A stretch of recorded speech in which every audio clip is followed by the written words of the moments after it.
Hello दोस्तों, मैं सुधा पांडे अपने अवधि संगीत चैनल में आप लोगों का स्वागत करती हूँ। प्लीज़ मेरे चैनल को लाइक करिए, शेयर करिए, सब्सक्राइब करिए और कमेंट बॉक्स में ज़रूर बताना ये प्यारा भजन गीत आप लोगों को कैसे लगा। आज मैं बहुत प्यारा भजन गाने जा रही हूँ हनुमान जी का। आप लोगों को कैसे लगा कमेंट बॉक्स में ज़रूर बताना।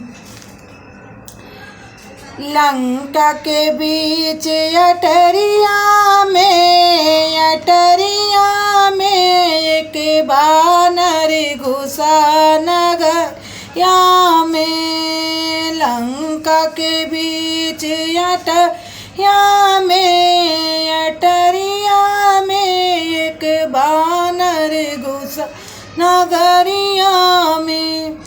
लगी आग पूछन में भाई, उड़ी गए पवन सूत वैशाली, उड़ी गए पवन पुत्र वैशाल।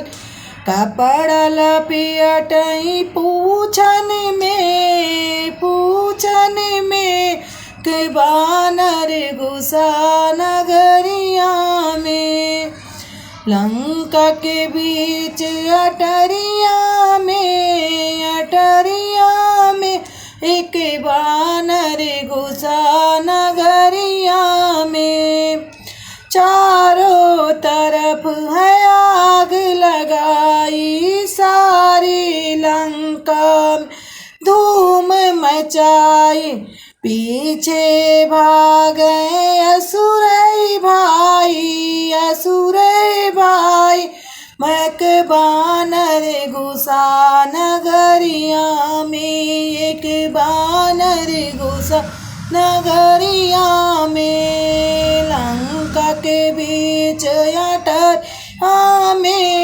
अटरिया में एक बानर घुसा नगरिया में।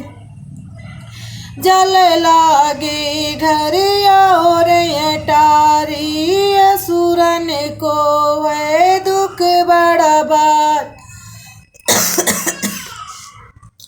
असुरन को है दुख बड़ा भारी, प्यू मत फिर अटरिया में बड़ा मजा आवे मालिया में। लंका के बीच अटरिया में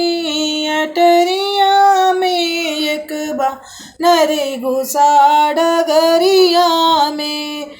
विभीषण के महल में आँच न आई, प्रभु ने लिया लाज बचाई, राम ने लिया लाज बचाई। हनुमति घूमे नगरिया में बड़ी मजा आवे महलिया में। लंका के बीच अटरिया